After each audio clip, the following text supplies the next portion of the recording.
Hello, everyone. Thanks for attending our webinar today. My name is Alexsandra, and I'm the digital content marketer for the Next Generation Optical Networking Series. I'm here with Brad Booth, a principal engineer at Microsoft and presenter of today's webcast on striving to low-cost 100 gig. Our webcast will last for about 40 minutes and will be followed by a 15-minute Q&A session. Throughout the webinar, feel free to use the Q&A box on the left-hand side of your screen to submit your questions, and we'll address them at the end of Brad's talk. Brad, thank you so much for presenting this session for us. Over to you now. So to introduce myself, my name's Brad Booth, and I work for Azure Networking as a principal engineer looking at our next generation networks. To give you a sense of my background, I'm actually an ASIC design engineer by trade. That's what I went to school for. I worked for companies such as Intel. I worked with their LAN access division. I then have worked for other companies such as Dell, working in systems, and now have been working for Microsoft for just over 3 years. And my focus is on what does it take to develop our interconnect strategy? What does it need to be? Where do we perceive this is going? What elements do we have to bring into play? And looking at how do we influence and develop standards and move that forward within the market. And the reason why we wanted to kind of bring that to fruition today and have this discussion was one of the aspects that I've been noticing is the change in the industry.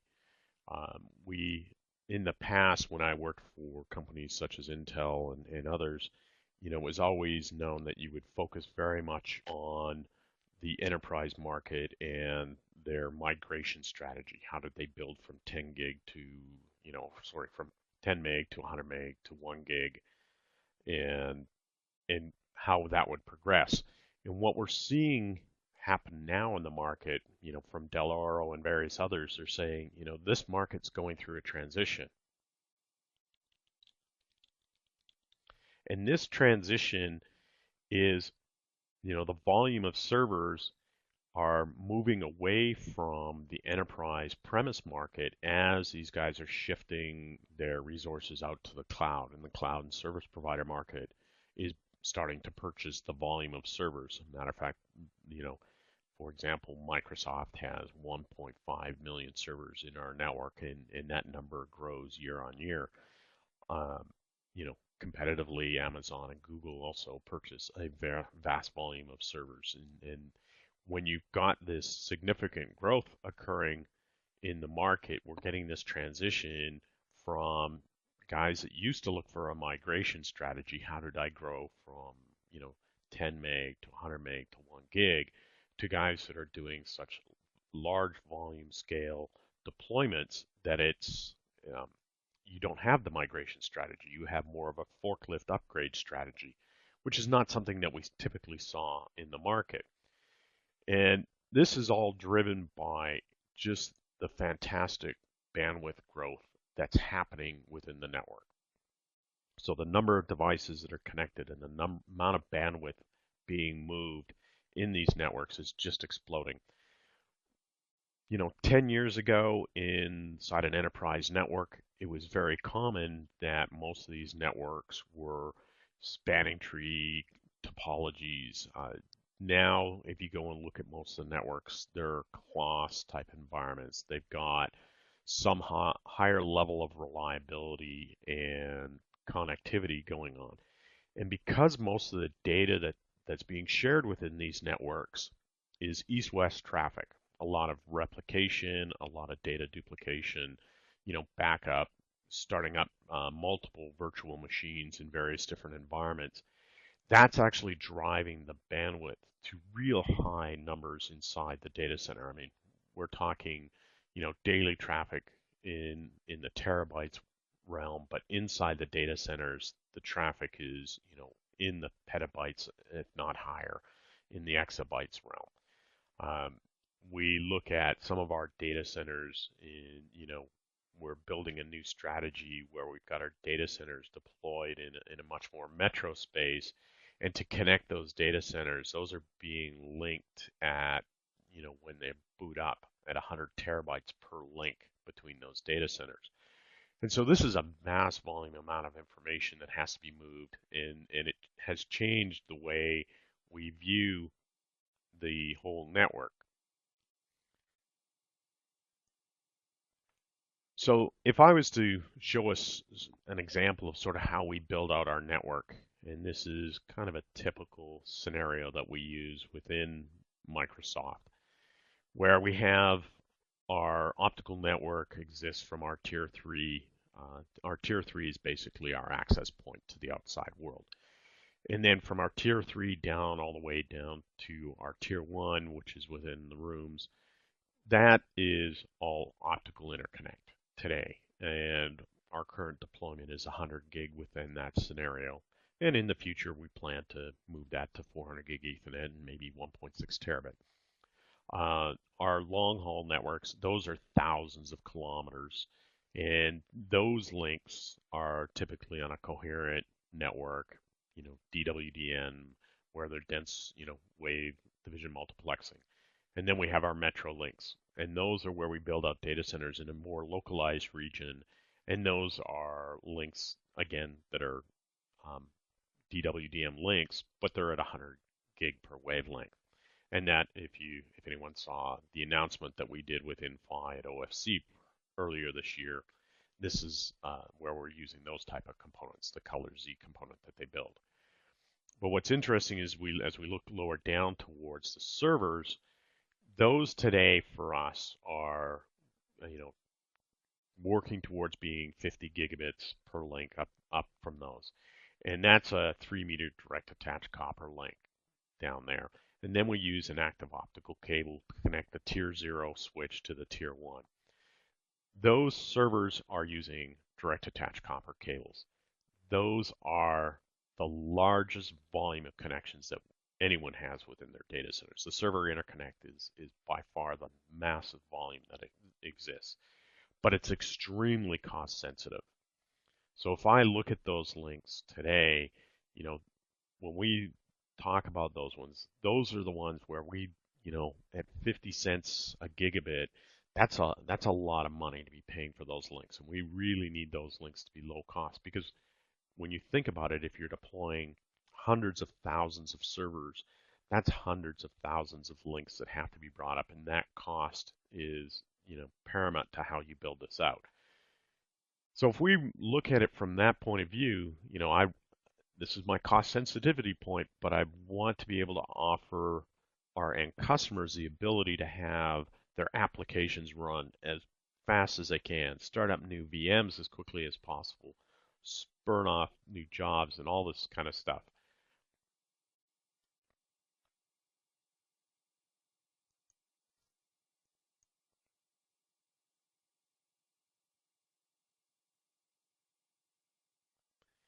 So this being the cost-sensitive point in our network, what we have is this high bandwidth requirement. Really what we want is full-on speed.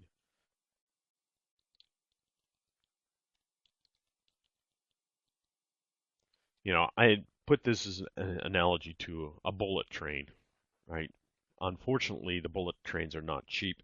They go from A to B very fast. They really operate more similar to what we have in our long distance links, very fast, very high speed, but they cover long distances in a more affordable manner than the short reach links. What we need within the short reach links is something that's more cost equivalent to the little toy train. But it still needs to be able to perform at the real high bandwidth requirements.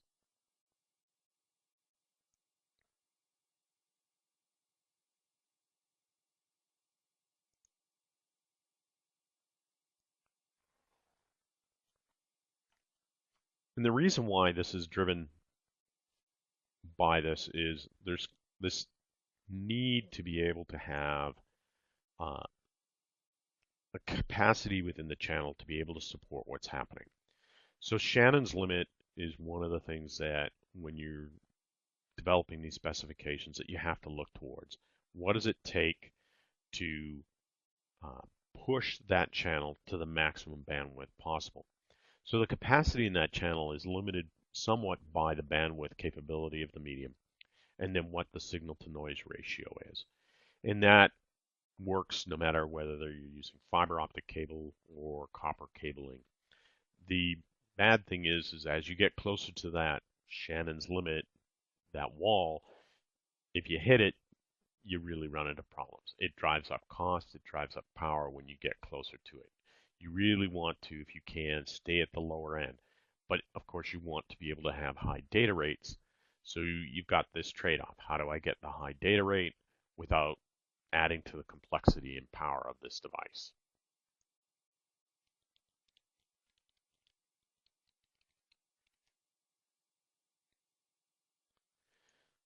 So that's where, you know, people have brought in the concepts of how do you change that capacity.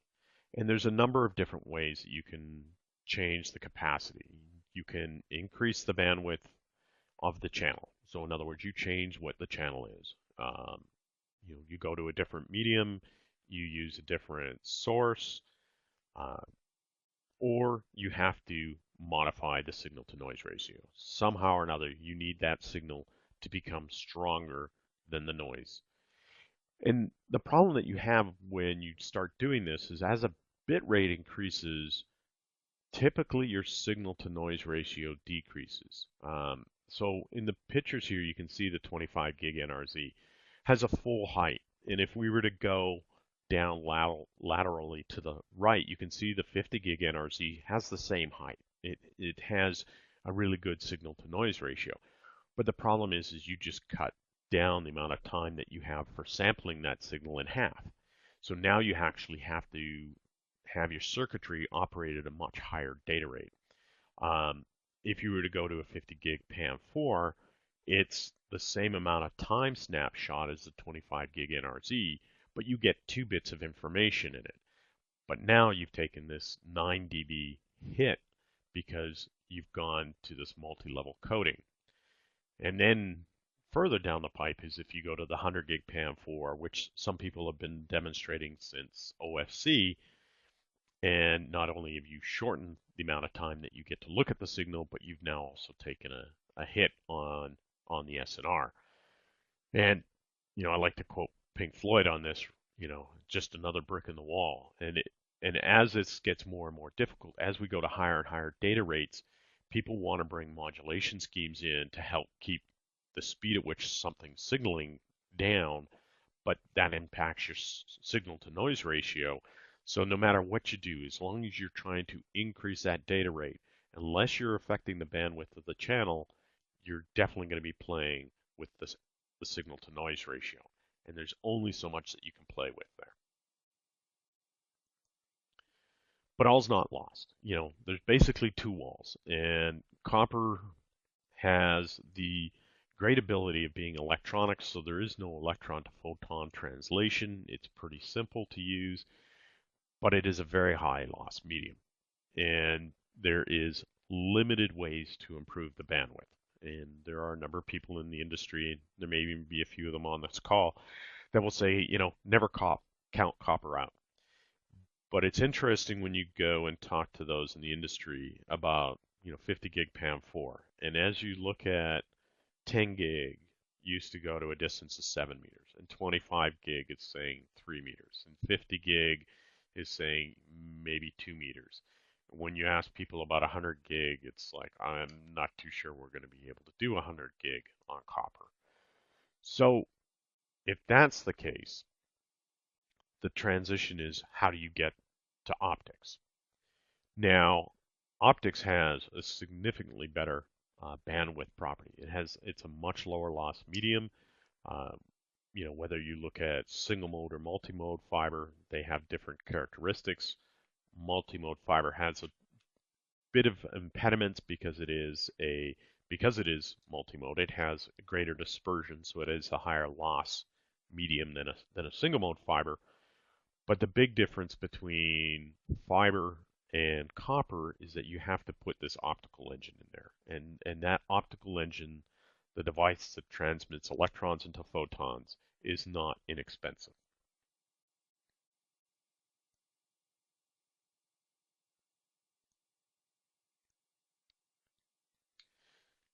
So if we look at it from the point of view of where Microsoft is on our server speeds, if we've been running at 40 gig for a number of years now.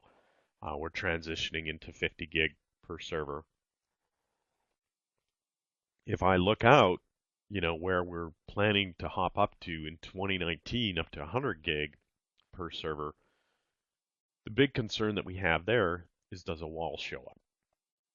Now, if I was to do this, potentially as 4 by 25, I could still stay at a pretty good cost point and continue to use copper. But then the components at the other end may decide to be at a different data rate. And so we have to look at that relative to compensation. So this is, one of the things that looking at how do we get to 100 gig? What are our pathways there? So there are basically three axes that we're allowed to play with. 100 gig, you can play with the spatial multiplexing. So in other words, you can go 10 lanes of 10, 4 lanes of 25, 2 lanes of 50, or 1 lane of 100.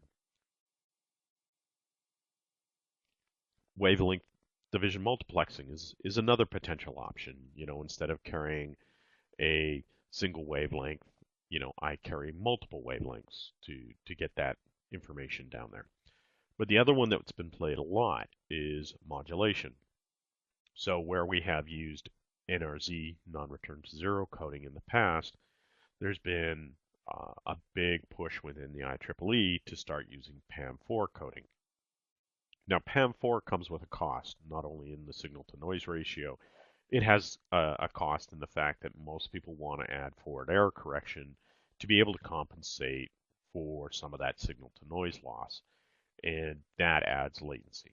So when you're using an NRZ signal, you have the advantage that you don't have the same SNR loss, and you typically don't have to bring forward error correction in. But as we go up in data rate, no matter whether you go with an NRZ or whether you go with a PAM4, some type of forward error correction is having to be brought in to make sure that you can recover that signal, only because the amount of data that's being compressed into that time cycle is just so high. So the other aspect with this is, as we look forward, is okay, I've got this and I've got these different ways, either I use a modulation scheme or I can use some spatial multiplexing or potentially even, wavelength division multiplexing. How do I position these to work the best? And one of the things that it coordinates with very much in our realm when we're doing these physical interconnect is, what's the I/O efficiency of these devices? So if you were to take a look today at, the typical state-of-the-art, switch chip that's being shipped in production and people are using today, runs at about 3.2 terabits worth of bandwidth through it. Those are 128 ports at 25 gig.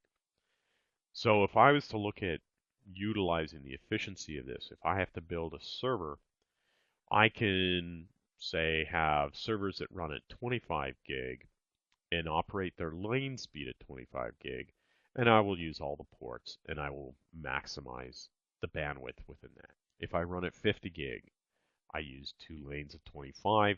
Again, I'm maximizing the bandwidth through that device. And the same thing with 100 gig.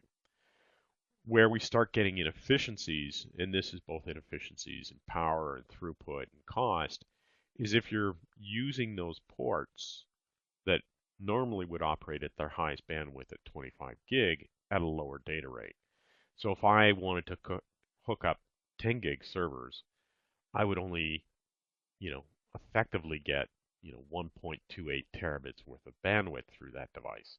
It's kind of like, why would I use that device? I might as well use a previous generation device. But within building our architecture of our networks, we have our speed to our servers is usually a subset of the speed that we do above it. So if I've got 100 gig running in the rest of my network and I build a top of rack switch, that top of rack switch is likely to have 100 gig as uplinks. I don't want to be running 10 gig downlinks or 40 gig downlinks because I'm dealing with the inefficiency of those devices. I'm trading off bandwidth capabilities and costs to build this device. And when you're building multiple of these switches and servers and stuff, that's a lot of extra money to pay for something that you're not getting any gain out of. And that's what our customers don't.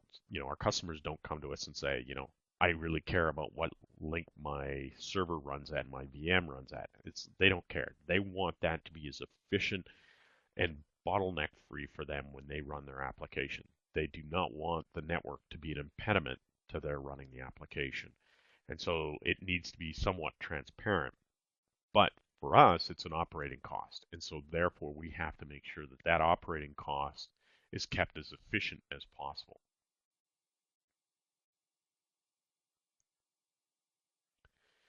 So where do you go from here? You know, Today 25 gig NRZ is pretty prevalent in the industry. There is work going on, both within the standards bodies, both the IEEE is using 50 gig PAM4 signaling, the OIF, which is the Optical Internet Networking Forum, has specified both 50 gig PAM4 and 50 gig NRZ signaling specifications. These are gaining traction, and these will be used probably in the next set of generation stuff to show up, in 2017, 2018, 2019 type of time frame. But looking beyond that, there's already work starting now in the OIF on 100 gig PAM4, and within the IEEE also on 100 gig PAM4 within the 400 gig specification development. So 100 gig PAM4 is coming pretty hot on the heels of 50 gig PAM4. And so if I'm looking at it, I look at it sort of from the point of view where we were with 10 gig when we did 10 gig Ethernet. The 10 gig SerDes were really tough to do. It was really easy to do 3 1/8, so we did 3 1/8 for some of the interface stuff. But once we could get that 10 gig SerDes down to the point where it was very cost effective and high enough volume, that was the one that everyone banked on and used. I mean, that became, the base technology that was used in the original 100 gig specifications and 40 gig specifications was all based off of the groundwork that was done with 10 gig. And I perceive that that is a very similar thing that's going to happen with 100 gig, because when you look beyond 100 gig, if you want to go to the next speed beyond that, if you ask anybody what is that speed beyond 100 gig, most people go, I can't get there yet. I can see how we can get to 100 gig and 100 gig PAM4. That I can conceive. I don't know if it's 200 gig beyond that, or if it's 400 gig beyond that, or if it's terabit beyond that. So we're kind of getting to the point where electronics at 100 gig PAM4 are kind of dictating where we're going to be sitting with electrical interconnect technology for a while. So this has an impact, obviously, on what I can do for connectivity. 100 gig today, if I had to do it 4 by 25 gig, is going to be the lowest cost if I do that with TwinAx. If I transition to 50 gig PAM4, if I look a couple years out, let's say 2-3 years out, and I want to do 100 gig down to my server, the 50 gig PAM4 will be there. It's in essence very similar to a 25 gig SerDes. It's just got a PAM4 DSP sitting in behind it. Yeah, there's a little bit more to it than that, but in essence, that's how it's built. And that link, if it's built out with 50 gig PAM4, it's going to have a somewhat limited lifetime if 100 gig PAM4 comes in and is cost competitive. But the question is can I continue to use copper, or do I have to look at moving to optics? 50 gig PAM4 potentially could still be a copper medium. 100 gig PAM4, not very likely. So if I have to change medium, then that has an impact on how I built my network. So as you may have seen earlier, there was the network topology. Do I still need a tier 0, or can I take that away and just have copper or have optical uplinks from my servers to my tier 1 and get rid of the tier 0?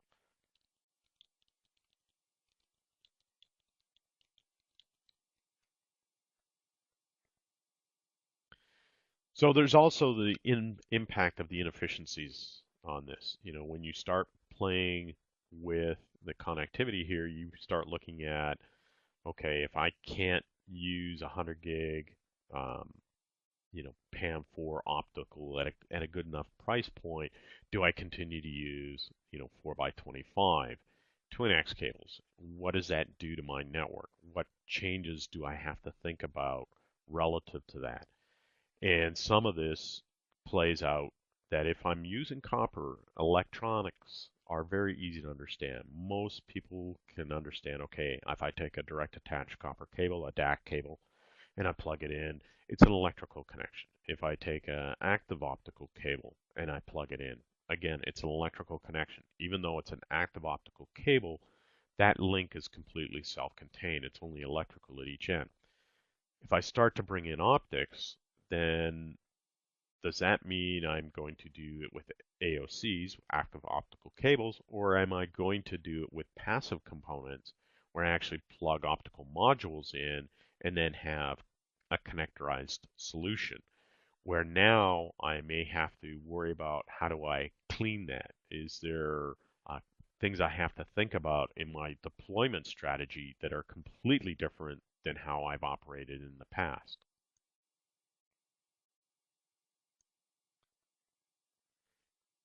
And it's those type of things that have to be thought about. If I believe that I need to be able to have the ability to connect optics through this, I need to change how I'm thinking of my deployment scenario. So instead of having someone out there that goes out there in the field and just plugs in these DAC cables or AOCs and knows it's an electrical connection, the cleaning somewhat easier. I have to think about how do I program that into my deployment strategy. If I suddenly have to have someone clean 2 million optical connections, that's a lot more than if I have them only, cleaning a million or even 100,000. So that added number of that added volume of connectivity is something that we have to think about relative to the deployment.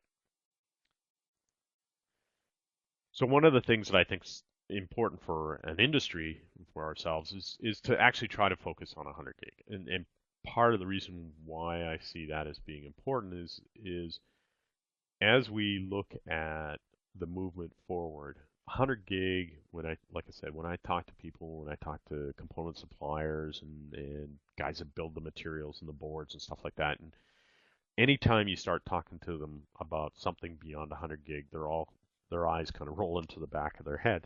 They're not really sure what to do beyond that. And so that says to me, okay, 100 gig is going to be the next version of what we were with 10 gig. It's probably going to be our core technology that we're going to be relying on for a significant period of time. If that's true, if that's the focus point, then that gives us an ability to say, okay, 100 gig PAM4, let's say, is the technology to focus on, get enough industry volume behind that, drive that down.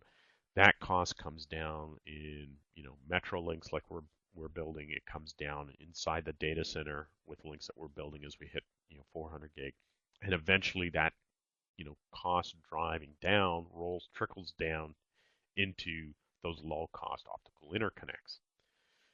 And the reason why I think it's also relatively important, if I look out, 2019 and I want to do 100 gig to my server, then I know to support that 100 gig down to my server, I have to have 400 gig in the core of my network.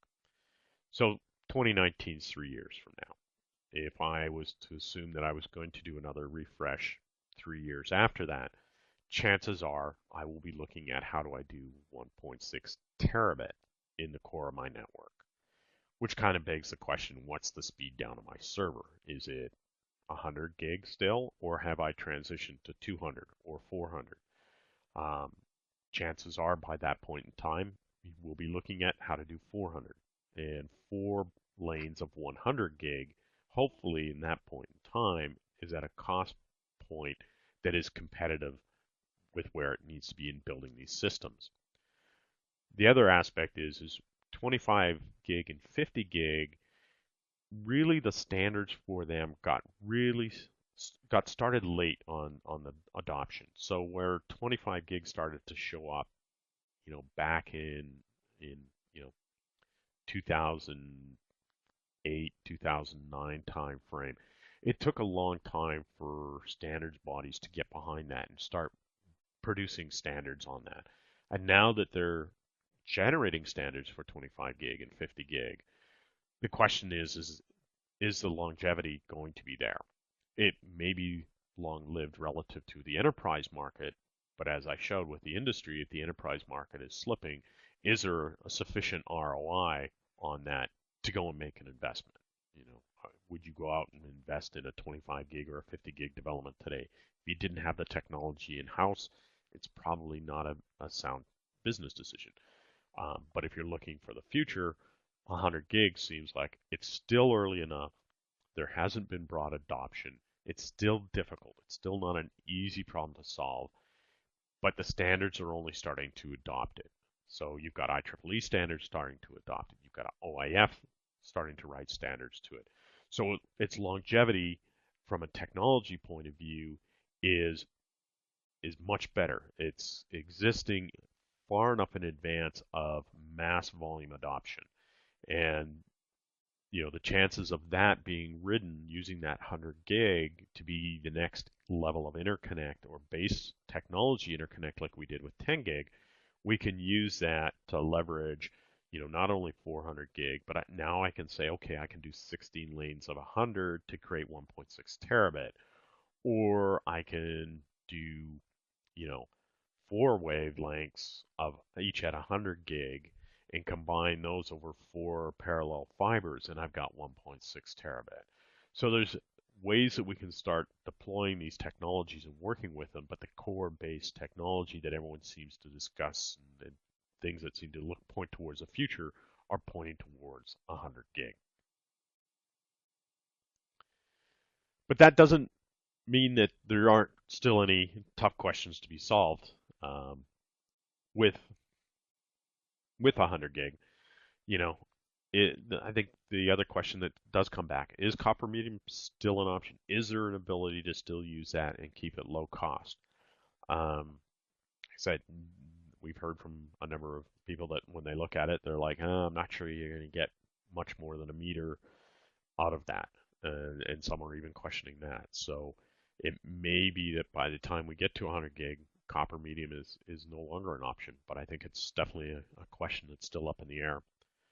The other aspect is, is PAM4 the best option for power and gate area? Currently, that's where the focus is. Are there other technologies? As we look beyond 100 gig, people are saying, do we go to a higher order modulation, such as that used in the world of coherent optics, where they use things like 8 QAM and 16 QAM and 64 QAM and various other things? Is that going to be our next stepping stone? Is that what's necessary to look at? But I think right now PAM4 does have, the mass number of people behind that one, and that seems to be where it's heading.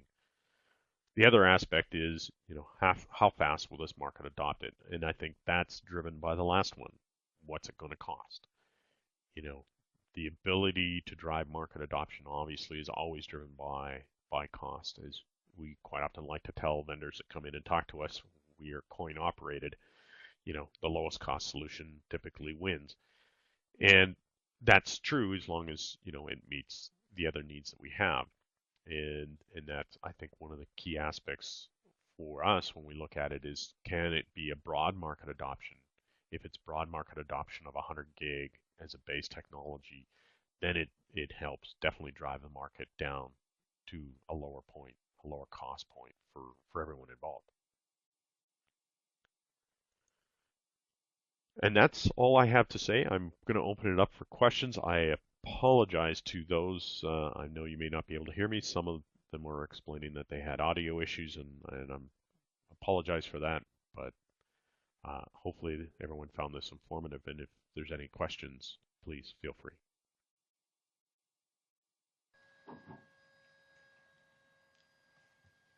Hi, Brad.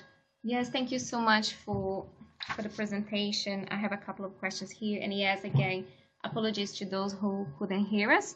Brad, I have a question here asking how about 400 gigs? So you talk about 100 gigs. So what is going to happen to 400 gig?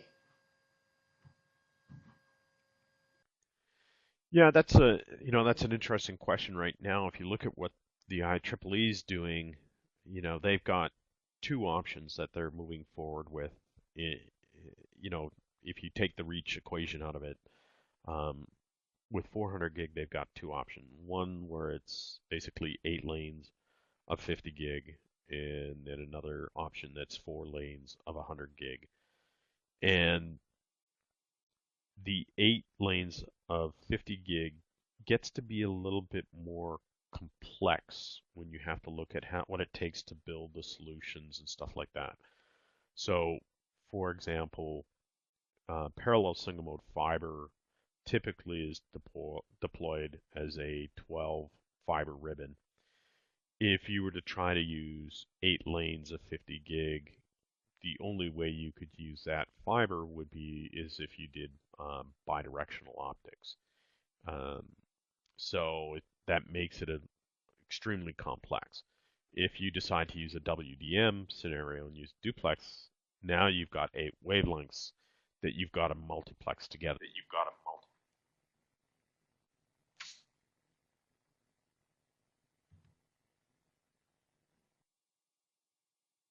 Oops, looks like I got cut off there short.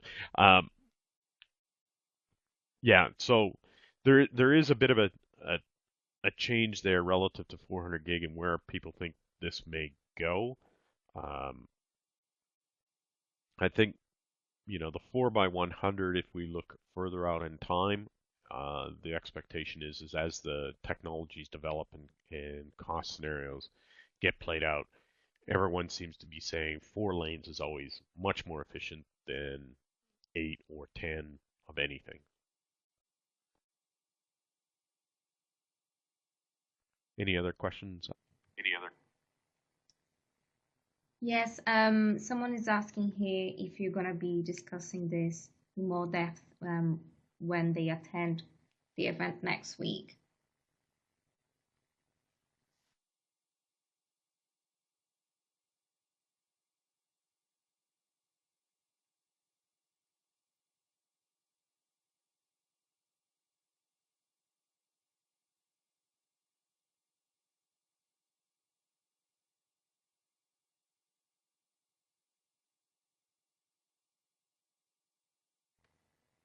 Sorry, Brad, we can't hear you.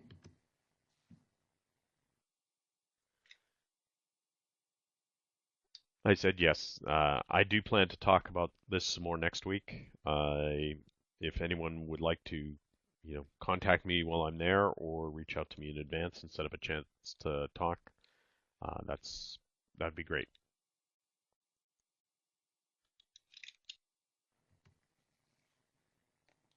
I believe that's it for now. If nobody else has any questions, thanks everyone for attending our webinar today. And thanks, Brad, for your presentation. For those interested in the recording of today's session, we will be sending you an email tomorrow with a link for you to rewatch the webinar at your own inconvenience. Thank you so much and have a great day, everyone. And apologies again to those who were not able to listen to the audio. Bye.